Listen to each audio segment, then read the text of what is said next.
ഇറാനെതിരെ ഇസ്രയേലും അമേരിക്കയും നടത്തുന്ന ആക്രമണങ്ങൾക്ക് ഒരു അന്ത്യവുമില്ലാതെ തന്നെ തുടരുകയാണ്. യുദ്ധം അവസാനിപ്പിക്കാൻ വേണ്ടി ട്രംപ് പ്രത്യക്ഷത്തിൽ പല പദ്ധതികൾ തയ്യാറാക്കുന്നുണ്ടെങ്കിൽ പോലും രഹസ്യമായി ഈ യുദ്ധം കുറച്ചു നാൾ കൂടെ നീട്ടിവെക്കാനുള്ള അല്ലെങ്കിൽ നീട്ടിക്കൊണ്ടു പോകാനുള്ള വഴികൾ തേടുന്നതായിട്ടാണ് വിവരങ്ങൾ സൂചിപ്പിക്കുന്നത്.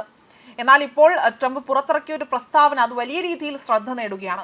എന്തെന്നാൽ ഇറാനെതിരായ സൈനിക നടപടി ഓപ്പറേഷൻ എപ്പിക് ഫ്യൂറി അത് അവസാനിപ്പിക്കാൻ തങ്ങൾ തയ്യാറെടുക്കുന്നതായിട്ടാണ് ഇപ്പോൾ റിപ്പോർട്ടുകൾ സൂചിപ്പിക്കുന്നത്. യുദ്ധം ആരംഭിച്ച 5 ആഴ്ച പിന്നിട്ടുകൊണ്ട് ആ ഒരു സാഹചര്യത്തിലാണ് ട്രംപിന്റെ ഒരു പിന്മാറ്റ ശ്രമം പുറത്തു വരുന്നത് എന്നതാണ് ശ്രദ്ധേയമായ കാര്യം. മാത്രമല്ല, ഇറാന്റെ നാവികസേനയെയും മിസൈൽ ശേഖരത്തെയും ദുർബലപ്പെടുത്തുക എന്നത് തന്ത്രപ്രധാനമായ ലക്ഷ്യങ്ങളിൽ ശ്രദ്ധ കേന്ദ്രീകരിക്കാനാകാം ഇത്തരത്തിലൊരു തീരുമാനം എടുത്തിരിക്കുന്നതെന്നും പറയപ്പെടുന്നു.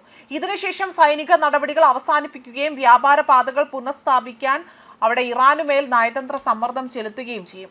നാവികസേനയുടെ വലിയൊരു ഭാഗം തകരുകയും അമേരിക്കയുടെ തുടർച്ചയായ വ്യോമാക്രമണം മാത്രമല്ല അവിടെ ബോംബാക്രമണം അടക്കം നടക്കുന്നത് അത് വലിയ രീതിയിൽ നേരിടുകയും ചെയ്തിട്ടും ഹോർമൂസ് കടലിടുക്കിലേക്കുള്ള വാണിജ്യ കപ്പൽ ഗതാഗതത്തിന് ഇറാൻ ഭീഷണി ഉയർത്തുന്നത് അത് തുടരുകയാണ്. ഇത് എണ്ണ വിതരണത്തെ ബാധിക്കുകയും ആഗോള വിപണിയിൽ എണ്ണവില ഉയരാൻ കാരണമാവുകയും ചെയ്യുകയാണ്. മാത്രമല്ല, യുദ്ധ കാലയളവിൽ ഹോർമൂസ് കടലുമായി ബന്ധപ്പെട്ട തന്റെ ലക്ഷ്യങ്ങളിൽ ട്രംപ് പലപ്പോഴും നിലപാടുകൾ മാറ്റി പറഞ്ഞിട്ടുണ്ട്. ഇറാനെതിരായ സൈനിക നടപടി ഓപ്പറേഷൻ എപ്പിക് ഫ്യൂറി അവസാനിപ്പിക്കാൻ അമേരിക്കയുടെ തലവൻ ഡൊണാൾഡ് ട്രംപ് തയ്യാറെടുക്കുമ്പോൾ അത് ആഗോളതലത്തിൽ പോലും വലിയ രീതിയിൽ ചർച്ചകൾക്ക് വഴിവെക്കുന്നു. ഹോർമൂസ് കടലിടുക്ക് തുറക്കുന്നത് അത് അടക്കമുള്ള കാര്യങ്ങളിൽ തീരുമാനം ആവാത്ത ഘട്ടത്തിലാണ് ഓപ്പറേഷൻ എപ്പിക് ഫ്യൂറി അവസാനിപ്പിക്കാൻ അമേരിക്ക തയ്യാറെടുക്കുന്നതായി ഇപ്പോൾ തന്നെ വാൾ സ്ട്രീറ്റ് ജേർണൽ റിപ്പോർട്ട് ചെയ്തിരിക്കുന്നത്. ഹോർമൂസ് കടലിടുക്ക് തുറക്കാനുള്ള ശ്രമങ്ങൾ സങ്കീർണമാണ് എന്നും യുദ്ധം അവിടെ അനിശ്ചിതത്വമായി തന്നെ നീണ്ടുപോകാൻ കാരണമാകുന്നു എന്നതാണ് ഉദ്യോഗസ്ഥർ വിലയിരുത്തുന്നത്. ഇത്തരത്തിൽ ഓപ്പറേഷൻ എപ്പിക് ഫ്യൂരിയിൽ നിന്ന് അമേരിക്ക പിന്മാറിയാൽ ആഗോള ഊർജ്ജ വില വർദ്ധിപ്പിച്ച ഈ ഒരു സമുദ്രപാതയുടെ നിയന്ത്രണം ഇറാന്റെ കൈകളിൽ തന്നെ തുടരാനും സാധ്യതയുണ്ട്.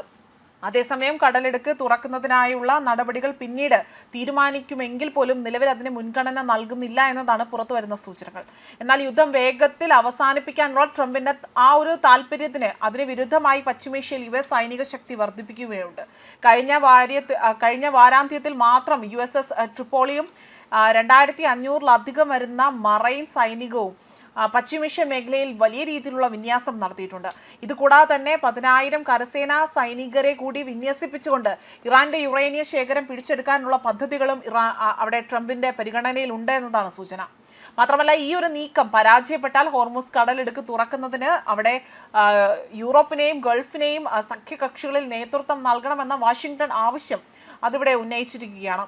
അതേപോലെ തന്നെ വൈറ്റ് ഹൗസിൽ നടന്ന വാർത്താ സമ്മേളനത്തിൽ ചില കാര്യങ്ങൾ എടുത്തു പറയുകയും ചില അഭിപ്രായ പ്രകടനങ്ങളും നിലപാട് മാറ്റവും പ്രകടമായിരുന്നു. ഹോർമൂസ് കടലിടുക്കിലേക്കുള്ള എണ്ണക്കപ്പലുകളുടെ സുരക്ഷിതമായ യാത്ര ഉറപ്പാക്കുക എന്നത് ഇറാൻ സൈന്യത്തിന്റെ നടപടി അവസാനിപ്പിക്കുന്നതിനായി ട്രംപ് അവിടെ നിശ്ചയിച്ചിട്ടുള്ള പ്രധാന ലക്ഷ്യങ്ങളിൽ ഒന്നാണ് എന്ന് പറയപ്പെടുന്നു. കരോലിൻ ലെവിറ്റ് വിശദമാക്കിയ കാര്യങ്ങളെക്കുറിച്ചും അദ്ദേഹം വിശദമാക്കിയ കാര്യങ്ങളാണ് സംസാരിക്കുന്നത്. അതുപോലെ US സൈനിക നടപടി അവസാനിച്ച ശേഷം കടലിടുക്ക് ഏതെങ്കിലും ഒരു തരത്തിൽ വീണ്ടും തുറക്കുമെന്നതാണ് ഇവിടെ മറ്റൊരു രീതിയിൽ സ്റ്റേറ്റ് സെക്രട്ടറി മാർക്കോ റുബിയോ ഒരു പ്രസ്താവനയിലൂടെ പറഞ്ഞിരിക്കുന്നത്. ന്യൂസ് ഡെസ്ക് കർമ്മ ന്യൂസ്.